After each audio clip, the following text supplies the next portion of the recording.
Hello students, NCERT maths class 9th में आपका स्वागत है। हम लोग पढ़ रहे हैं अध्याय 1 यानी कि संख्या पद्धति, और उसी में आगे बढ़ते हुए आज हम करेंगे उदाहरण 1। और इसमें हमें पूछा गया है कि नीचे दिए गए कथन सत्य हैं या असत्य। ये हमें बताना है कि ये जो कथन दिए गए हैं, जैसे एक दिया गया है, फिर दूसरे नंबर पर फिर ये तीसरा, तो ये कथन दिए गए हैं और इन्हें हमें बताना है कि ये सत्य हैं कि असत्य हैं। तो ये हम जो इसके पहले जो वीडियो लेक्चर बन चुका है उसके हिसाब से बताएंगे, क्योंकि उसमें मैंने आपको सभी प्रकार की संख्याएं बताई हैं और बहुत सारी जानकारी हम लोगों ने उसमें देखी थी। तो उसी को बेस मानते हुए यहाँ पे देखेंगे कि आप लोगों पे ये कितना बनता है और इसका रीजन भी देना है। तो यहाँ पे क्योंकि लिखा है कि कारण के साथ अपने उत्तर भी दीजिए, तो कारण भी बताना है, तो कारण भी लिखना है। तो एक एक करके हम समझेंगे। तो आइए पहला लेते हैं। पहला पूछा गया है कि प्रत्येक पूर्ण संख्या एक प्राकृत संख्या होती है। बताना है कि ये सत्य है कि असत्य है। तो दोनों हम समझ लेते हैं कि प्रत्येक पूर्ण संख्या एक प्राकृत संख्या। पूर्ण संख्या का मतलब क्या होता है? क्या आप बता सकते हैं पूर्ण संख्या का मतलब क्या होता है? पूर्ण संख्याओं का मतलब ऐसी संख्याएं होती हैं जो 0 से स्टार्ट होती हैं। पूर्ण यानी कि पूरी, मैंने ट्रिक बताई हुई थी। पूर्ण यानी कि पूरी संख्या है, पूरी यानी कि 0 भी शामिल कीजिए उसमें। तो पूर्ण संख्याएं कहाँ से शुरू होती हैं? तो आंसर है 0 से शुरू होती हैं। 0, 1, 2, 3 और फिर जहां तक गिनती है वहां तक आगे सभी संख्याएं। लेकिन प्राकृत संख्या की बात की जाए तो प्राकृत संख्याएं कहां से स्टार्ट होती हैं? तो ये नेचुरल नंबर जो है वो 1 से स्टार्ट होता है। 1, 2, 3 और फिर अनंत तक जहां तक भी गिनती हो। पूर्ण संख्याएं यानी कि होल नंबर 0 से शुरू होते हैं और प्राकृत संख्याएं 1 से शुरू होते हैं। अब क्वेश्चन की बात करें, क्या प्रत्येक पूर्ण संख्या एक प्राकृत संख्या होती है? प्रत्येक पूर्ण संख्या, तो देखिए यहाँ पे क्या एक क्या है? पूर्ण संख्या भी है और प्राकृत संख्या भी है। 2 क्या है? जैसे मैंने यहाँ पे लिखा 2, तो 2 पूर्ण संख्या है क्या? तो आपका जवाब होगा हाँ, क्योंकि 0 से स्टार्ट होगी अनंत तक जाएगी तो उसमें 2 भी आएगा और प्राकृतिक संख्या भी 2 है।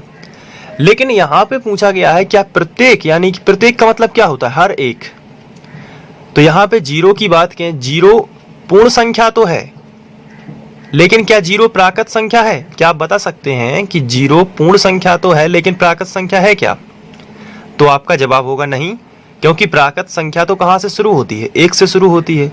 इसका मतलब है कि 0 पूर्ण संख्या है, लेकिन 0 अगर बात की जाए तो 0 प्राकृत संख्या नहीं है। 0 प्राकृत संख्या नहीं है। इसका मतलब अब क्वेश्चन देखते हैं, प्रत्येक पूर्ण संख्या क्या एक प्राकृत संख्या होती है? तो आंसर है नहीं, कथन असत्य है, क्योंकि 0 पूर्ण संख्या तो है लेकिन प्राकृत संख्या नहीं है। यहाँ पे क्या बोला गया है? प्रत्येक। प्रत्येक का मतलब हर एक पूर्ण संख्या, हर एक पूर्ण संख्या। तो हर एक तो नहीं हो सकती, क्योंकि 0 पूर्ण संख्या तो है लेकिन प्राकृत संख्या नहीं है। तो हम लिखेंगे यहाँ पे पहले का आंसर, और वो आंसर होगा कथन असत्य है। कथन ठीक नहीं है, यानी सत्य नहीं है। कैसा है? असत्य है, क्योंकि 0 एक पूर्ण संख्या है। 0 एक पूर्ण संख्या है परंतु प्राकृत संख्या नहीं है। अब दूसरे की बात करते हैं। तो दूसरा जो हमें इसका कारण भी देना है, तो दूसरा क्वेश्चन आप पढ़ लीजिए क्या है। इसमें दिया गया है कि प्रत्येक पूर्णांक एक परिमेय संख्या होती है। प्रत्येक पूर्णांक क्या एक परिमेय संख्या होती है? तो अब आप ये सोच रहे होंगे कि पूर्णांक का ही पता नहीं है। कुछ बच्चे ऐसे होंगे जिन्हें पता ही नहीं होगा पूर्णांक। पूर्णांक का मतलब होता है पूर्ण अंक। पूर्ण अंक यानी कि जैसे 4 पूरा का पूरा अंक है, 3, 2, जैसे 1/2 है तो ये नहीं हो सकता। लेकिन ये 4, 3, 2, 0 हो गया, 5 हो गया, ये सब क्या कहलाते हैं? ये कहलाते हैं पूर्णांक। अब पूछा क्या गया है उसको देख लेते हैं। प्रत्येक पूर्णांक एक परिमेय संख्या होती है। परिमेय का मतलब P/Q के रूप में लिख सकते हैं क्या पूर्णांक को? यानी कि क्या अंश बटे हर के रूप में पूर्णांक को लिख सकते हैं? तो अब आपको बताना है, क्योंकि आपने इंट्रो वीडियो यदि देखा है तो आप ये अच्छे से बता सकते हैं।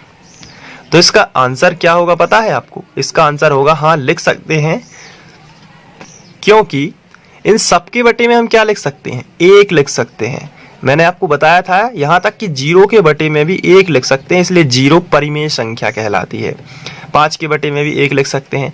तो ये सभी जो पूर्णांक हैं ये परिमेय संख्या होते हैं, क्योंकि हम इन्हें इनके बटे 1 लिख सकते हैं, यानी इनका हर जो है वो 1 हो सकता है, सभी का हर क्या हो सकता है 1। तो सेकंड का आंसर आप क्या दोगे? कथन सत्य है। तो क्योंकि सभी पूर्णांक का हर 1 होता है, वहां पे हम बटे 1 लिख सकते हैं। तो ये इस तरीके से आप दूसरे का भी आंसर दे देंगे। अब तीसरे की बात करते हैं। तीसरा कथन क्या है?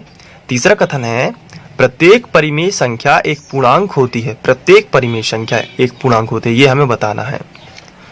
तो ऐसा तो नहीं है, तो कथन कैसा है? असत्य है। क्यों? क्योंकि यहाँ पे उन्होंने लिख दिया है प्रत्येक परिमेय संख्या। तो 4 भी एक परिमेय संख्या है और 3/5 भी एक परिमेय संख्या है, लेकिन 4 तो पूर्णांक है, लेकिन 3/5 पूर्णांक तो नहीं है, ये पूरा अंक नहीं है। तो इस तरीके से हम बोल सकते हैं कि प्रत्येक शब्द जो है ये बता रहा है कि सभी पर ये नियम लागू होगा। तो सभी परिमेय संख्या, प्रत्येक का मतलब सभी परिमेय संख्या एक पूर्णांक होती हैं। तो आंसर होगा नहीं, क्योंकि परिमेय संख्या 4 भी है और 3/5 भी है। 4 क्यों है? क्योंकि इसके बटे हम 1 लिख सकते हैं। तो ये तो पूर्णांक परिमेय हो सकती है, लेकिन सभी परिमेय पूर्णांक नहीं हो सकती, क्योंकि यहाँ पे लिखा है प्रत्येक परिमेय संख्या एक पूर्णांक होती है। तो ऐसा नहीं है, क्योंकि ये एक परिमेय संख्या है, लेकिन ये पूर्णांक तो नहीं है। पूर्णांक का मतलब 3, 4, 5 इस तरीके से। तो इसलिए हम तीसरे का जो आंसर लिखेंगे कथन असत्य है। तो इस तरीके से हम लिखेंगे कथन असत्य है, क्योंकि 3/5 परिमेय संख्या तो है, लेकिन पूर्णांक नहीं। अब ये हो गया उदाहरण 1, और इसी तरीके से आप इसका स्क्रीनशॉट ले लीजिए। मैं चाहूँगा कि आप स्क्रीनशॉट लेके अपने पर्याप्त नोट्स बनाइए, क्योंकि जब आप रिवीजन करेंगे तो ये नोट्स आपके काफ़ी काम में आने वाले हैं। जब इसी को देखकर आप बहुत अच्छे अंक भी ला सकते हैं, तो इसलिए आप स्क्रीनशॉट ले सकते हैं। ये 3 आंसर जो हैं इसको आप अपनी कॉपी में लिखेंगे। क्विक रिवीजन करने के लिए काफ़ी इंपॉर्टेंट होते हैं नोट्स, और इस तरीके से और साथ में साथ आपको इसकी प्रैक्टिस भी करते जाना है और बनाते जाना है। तो कैसे